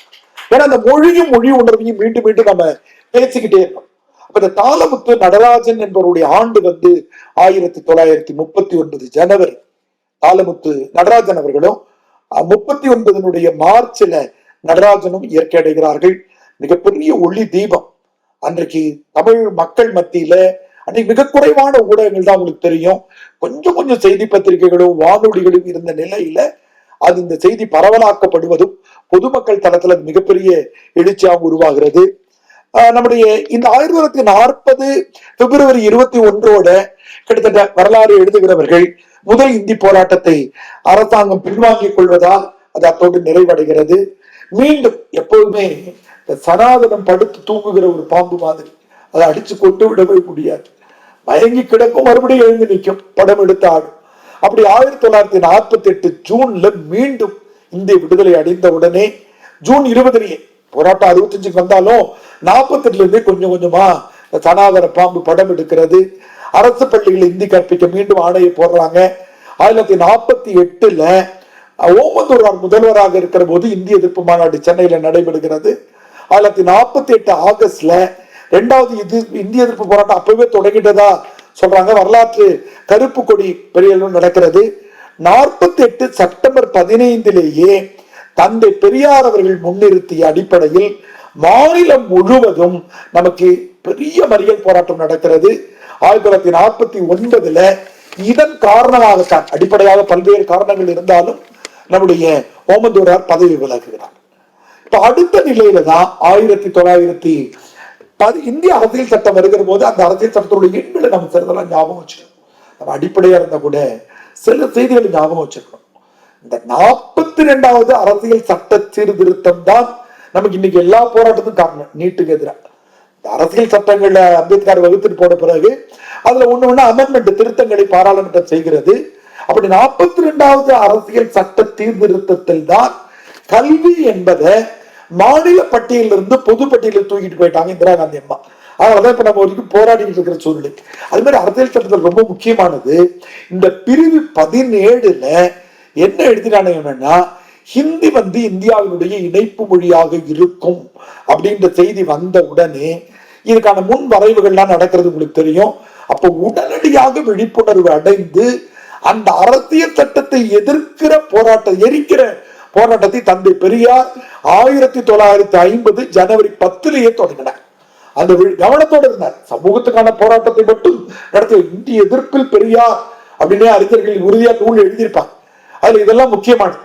அடுத்தது 1952 ஜூன்லயும் சரி, 1952 ஜூலை திகாவினுடைய கூட்டம் 1950 ஜூன்ல நடக்கு. 52 ஜூலைல திமுக இவங்க 2 பேருமே இந்திய எழுத்துக்கள் தமிழ்நாட்டில் எங்கிருந்தாலும் தார் பூசி அழிப்பது என்ற போராட்டத்தை எடுத்துட்டு போறாங்க. எல்லாம் ரொம்ப சுவையான ஒரு செய்தியை படிச்சோம்னா, எனக்கு குறிப்பாக நான் குறிக்கல, அதை பார்க்கும்போது நம்ம தமிழ் காவலர் ஒருத்தர் எஸ்ஐயா இருக்கிற ஒருத்தர் இந்திய எழுத்துக்களை தன்னுடைய துப்பாக்கி வச்சு சுட்டே இருக்கிறார். நேரம் வச்சு எல்லாரும் தார் பூசியா மனிதர்களை சுடல, அந்த எழுத்தை அவர் சுற்றுக்கிறார் அப்படின்னு ஒரு குறிப்பு கூட இருக்கிறது. அந்த பேர் சங்கரபாண்டியன் நினைக்கிறேன். அப்படி அதுக்கு பிறகுதான் நம்ம எல்லா மேடைகள்லையும் நாகூர் அடிஃபானுடைய குரல்ல கேட்கிற கள்ளக்குடி கொண்ட கருணாநிதி வாழ்கவேன்னு கேட்கிறோம் இல்லையா.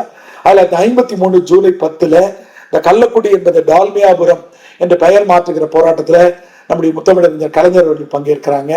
1955 ஜூன் 7 ஆட்சி மொழி ஆணையம் அமைக்கப்பட்டு நேரு ஆங்கிலம் இந்தி இதெல்லாம் அவங்க இந்த ஏறாட்டுகிற தொழிலாம் தொடங்குது. இப்ப நம்ம நேரம் கருதி நான் நேரடியாக இன்றைக்கு இருக்கிற சூழ்நிலைக்கு என்னுடைய உரையை நிறைவு செய்து கொள்ள விரும்புகிறேன். இன்றைக்கு இந்த சனாதன பாம்பும் இந்தியும் வடமொழியும் மீண்டும் புதிய கல்விக் கொள்கை என்ற பெயரிலே நம் மீது படம் எடுத்து நம்மை கொத்துவதற்காக துடித்துக் கொண்டிருக்கின்றன. 3 மொழிகள் படிக்க வேண்டும், மும்மொழி கொள்கை என்றவர்கள் சொல்லுகிற அதன் மீது இருக்கிற மிக நுட்பமான அரசியலை நாம் தெரிந்து கொள்ள வேண்டும். எனக்கு 3வது மொழி என்று அவர்கள் சொல்லுகிறார். எவ்வளவு ஏமாற்று பாருங்க. விருப்பப்படுகிற 3வது மொழியை படிக்கலாம்னு சொல்லுவான். நீங்க உள்ள போய் பாத்தீங்கன்னாக்கா எல்லா பள்ளிக்கூடத்திலும் இந்திய ஆசிரியர் தான் போட்டு வச்சிருப்பான். நான் போயிட்டு உருது படிக்கிறேன், பாரசீகம் படிக்கிறேன், ஜப்பான் படிக்கிறேன்னா அதுக்கு வாதியாரில் பாண்டுவான். நீங்க 25 பிள்ளைகள் சேர்ந்து நீங்க ஜப்பான் படிக்கிறேன் எழுதி கொடுத்தீங்கன்னா அதுக்கு ஆசிரியர் கிடைக்கலப்பா, நீ இந்திய படிக்கணும். எந்த மாதிரியான ஏமாற்று வேலைகளை அவர்கள் செய்கிறாங்க அப்படிங்கிறதுல இந்த புதிய கல்விக் கொள்கையில எதிர்த்து போராடி கொண்டிருக்கிற தமிழ்நாட்டினுடைய தலை சிறந்த அறிஞர்கள் ஒருவராக நாம் கருதுகிற எங்களது ஜவஹர் நேசன் எனது கல்லூரி தோழர் என்பதை என் மகிழ்ச்சியோடு அறிவிச்சுக்கிறேன். 1982-86 நான் கடலூர்ல இருந்து தொடர்வண்டில் அங்க போய் படிச்சேன். அவர் சீர்காழில இருந்து படிச்சாங்க. ஜவஹர் நேசன் மலேசியாவுடைய கல்வித்துறை எல்லாம் இருந்துட்டு வந்து எழுதுறது என்னுடைய கல்லூரி தோழர் தான். அப்ப இந்த புதிய கல்விக் கொள்கையில 3வது மொழி அப்படின்னு சொல்ற இந்த செய்திகளை வட இந்தியாவில் எவ்வளவு செயல்படுத்துவாங்க அப்படிங்கிற கேள்விகளும், அதற்கான அங்கேயும் தமிழ் சொல்லி தந்துருவாயா அப்படின்வாங்க. நம்ம இங்கேயே தமிழ்லாம் பேர் வச்சுட்டு இருக்கிற அம்மா எல்லாம் இருக்கிறாங்க. ஆனா அவங்க ஏதாவது ஒரு அறிக்கைகளை ஏதாவது ஒரு பள்ளிக்கூடத்துல தமிழ் சொல்லி தர்ற மாதிரி ஒரு சின்ன வீடியோவை எடுத்துட்டா போதும், அதை வச்சுட்டு பண்றது. அப்போ நமக்கு இதுல இந்திய ஆட்சிப்பணி சார்ந்து இருப்பதால் அந்த ஒரு செய்தியை நான் உங்களுக்கு ரொம்ப குறிப்பாக சொல்ல விரும்புகிறேன். ஒரு பொதுநல வழக்கு இருக்கிறது. இந்திய ஆட்சிப்பணி படிக்கிற மாணவர்களுக்கு 2014 பேராய கட்சி காங்கிரஸ் கட்சியினுடைய ஆட்சி முடிவடைகிற போது மொத்தமாக 1014 இருக்கைகள், 1014 IAS IRS எடுத்தாங்க. நண்பர்களே, ரொம்ப வியப்பான ஒரு செய்தி. தமிழகத்திலிருந்து 1014 பேர்ல 2014 118 பேர் தேர்ச்சி அடைந்தார். 118 மாணவர்களுக்காக ஒரு வாழ்த்து சொல்லுவோமா? அதுல 20 பேரு தமிழ் விருப்ப பாடத்தை எடுத்தவர்கள்.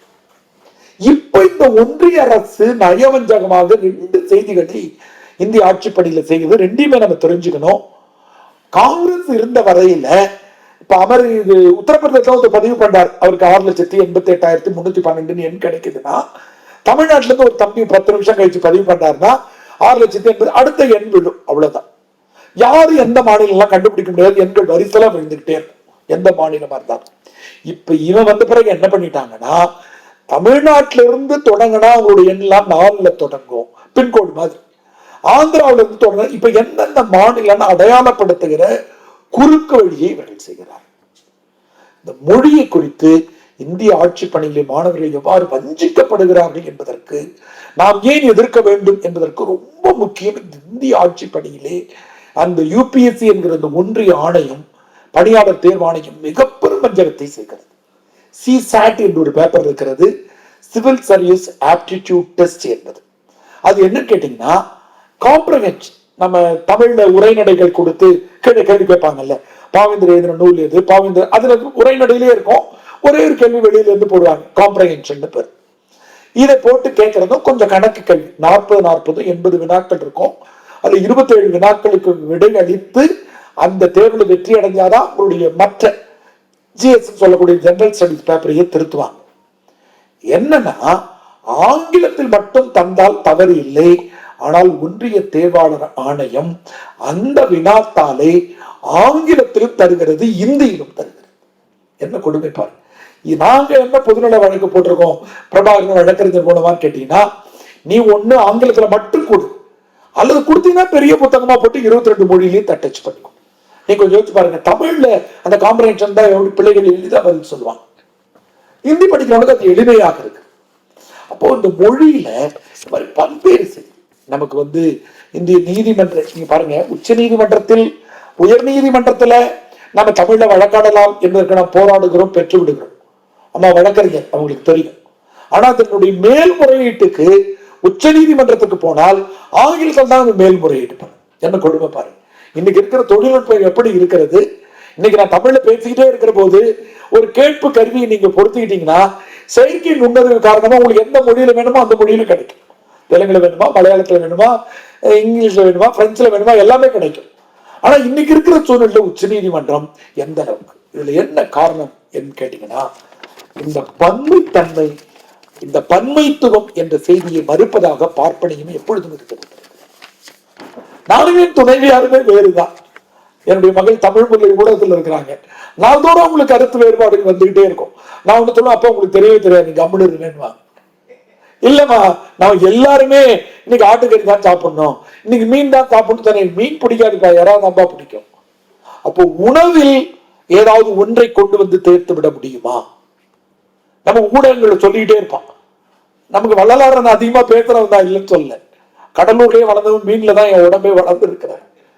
ஆனா நான் உடனே வெஜிடேரியனுக்கு எல்லாரும் மாறிடணும் அப்படின்னா, நீங்க புள்ளிவிவரத்து போய் படிச்சீங்கன்னா வெஜிடேரியனா மாறிட்டீங்கன்னா 4 ஆண்டுல இருந்து 40 ஆண்டுக்குள்ள உலகத்தில் மிகப்பெரிய பஞ்சம் வந்துடும்.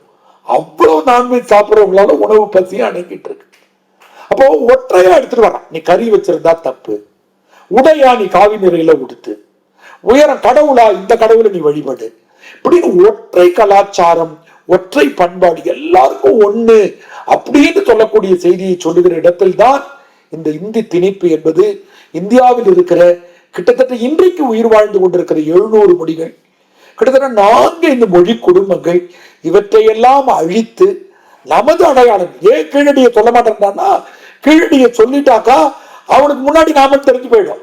நம்மளை பார்த்தா நான் எழுதுனா நடுவில் சொன்னல, அது எளிதில் சொல்லலாம். நம்மளை பார்த்தா அவன் பண்பாடு வந்தது, நம்மளை பார்த்துதான் அவன் கட்டிடக்கலை வந்தது, நம்மளை பார்த்துதான் அவன் மருத்துவம் வந்தது, நம்மளை பார்த்துதான் அவனுடைய சிற்பம், ஓவியம் எல்லாம் வந்து சொல்லிடுவோம். அதனால அதை சொல்லிடக்கூடாது. அவனுடைய திட்டம் என்னன்னா, தனக்கு முந்தையவர்கள் யாரும் இருந்து விடக்கூடாது, அவர்களை உலக அறிஞர்கள் ஏத்துக்கிறான். இன்னைக்கு இவன் சொல்லணுன்றது கிடையாது. கார்பன் டேட்டிங்ல நம்முடைய அமர்நாத் ராமகிருஷ்ணன் சொல்ற மாதிரி அறிவியல் அதை மாத்தி எழுத முடியாது. அப்ப இந்த இந்தி திணிப்பு என்பதை நாம் எப்படி பார்க்க வேண்டும் என்றால், இது மொழி அல்ல. மொழி படிப்பதற்கு நாம் அந்நியமாக இருக்கிறோம். இன்றைக்கு இருக்கிற செயற்கை நுண்ணறிவு காலத்தில் வேறு மொழியே எனக்கு தேவையில்லை. ஒரு திரைப்படத்தில் சாகி ஜான் வடிவேல் மாதிரி பாட்டு கதையை சொல்லிட்டு போயிடுறாரு, முடிஞ்சு போயிடுது. அவர் தமிழ் பேசுறாரு, எந்த மொழியை வேண்டாலும் பேசுறாரு, எதை என்னால் புரிந்து கொள்ள முடிகிறது. கீழே சப்டைட்டில் போடுறாங்க, ஒளியே வந்து விடுகிறது. அப்படியானால் எனக்கு மொழியை நீ ஏன் திணிக்க வேண்டும் என்று விருப்பப்படுகிறாய் என்றால், மொழி தாய்மொழி வழியில் சிந்திக்கிற நாடுகள் புதிய கண்டுபிடிப்புகளை செய்கிறார்கள், புதிய சிந்தனைக்கு உட்பட்டவர்களாக இருக்கிறார்கள். கொரியாவிலேயோ ஜப்பான்லயோ சீனாவிலேயோ புதிய கண்டுபிடிப்புகள் இருக்கின்றன. இன்றைக்கு எந்த அரசியல் சட்டம், எந்த சீர்திருத்தம் வந்தாலும் அதற்கு எதிர்வினையை தமிழ்நாடு என்ன ஆற்றுகிறது அப்படின்னு தான் முதல்ல கவனிக்கிறான். பிடிஆர் பழனிவேல்ராஜன் என்ன சொல்றாரு, நம்முடைய முதல்வர் என்ன சொல்றாருன்னு கவனிக்கிறாங்க. ஒண்ணுக்கும் இதை பார்த்து இப்ப பல இடங்கள்ல பின்பற்றுகிறாங்க. மாற்றுத்திறனாளிகளுக்கு நியமன உறுப்பினர் தந்த போது கர்நாடகாவில இருந்து மாற்றுத்திறனாளி அமைப்போட மாநில தலைவர் நம்ம முதல்வர் பக்கத்துல உட்கார்ந்து இருந்தார். வள்ளுவர் கோட்டத்துல, புதுப்பிக்கப்பட்ட வள்ளுவர் கோட்டத்துல மாற்றுத்திறனாளிகள் தான் முதல் நிகழ்ச்சியை முதல்வர் நடத்தினார். அவர் கவனிச்சுட்டு அங்க போற. அப்போ என்னுடைய மொழி என்பது தொடர்ந்து வருகிற மாந்தநேயத்தை, தொடர்ந்து வருகிற திணை வாழ்க்கையை, தொடர்ந்து வருகிற சித்த மருத்துவத்தை, தொடர்ந்து எழுந்து நிற்கிற எல்லோரும் சீன பெருஞ்சுவரையும் பிணங்களை காப்பாற்றுவதற்கு பிரமிடுகளையும் கட்டி கொண்டிருந்த போது என் பெருமைக்குரிய பாட்டன் கரிகார் பெருவள தான் கல்லணையை கட்டினான் என்கிற பொறியியல் அறிவை, உணவின் வழியாகவே மருத்துவத்தை கொண்டு வந்து சேர்த்து விட முடியும் என்ற எனது செய்திகளை வீழ்த்த முடியுமா என்று இந்த ஒன்றிய அரசு நினைத்துக் கொண்டிருக்கிறது. அதன் காரணமாக இந்தியை திணிக்க முற்படுகிறது. எனக்கு தேவை என்றால் நாமக்கல்ல லாரி ஓட்டுநராக இருக்கிறது 8 மொழியை பேசுகிறார். தேவை என்றால் அவர் பேசிட்டு போவார். என்னுடைய பையன் நீச்சல் பயிற்சியாளரா புவனேஸ்வரத்தில் இருக்கிறான். அவன் கொஞ்சம் கொஞ்சமா ஒரே மொழியை தேவை என்றால் கற்றுக்கொள்வது என்பது வேறு, திணிப்பது என்பது வேறு. விருப்பப்பட்டு படிக்கிற இடத்தில் தங்களுக்கு தேவையான செய்தியை, கலையை, மொழியை, பண்பாட்டை எதையும் ஏற்றுக்கொள்ள தமிழர்கள் காலங்காலமாக அணியமாக இருந்திருக்கிறார்கள் என்பதை சொல்லி, மொழியின் திணிப்பின் வழியாக ஒற்றை மொழியை இந்த இந்தியாவில் கொண்டு வந்து சேர்த்து விட முடியுமா என்கிற நயவஞ்சகத்தின் வடிவமாக இந்திய எதிர்ப்பு இருக்கிறது. எனவே இந்த வரலாற்றை மட்டும் நாம் தெரிந்து கொள்வது என்பது அல்ல, தொடர்ந்து தேவை இருக்கிறது என்பதை சொல்லி நல்ல வாய்ப்புக்கு நன்றி கூறி நிறைவு செய்கிறேன். நன்றி, மகிழ்ச்சி.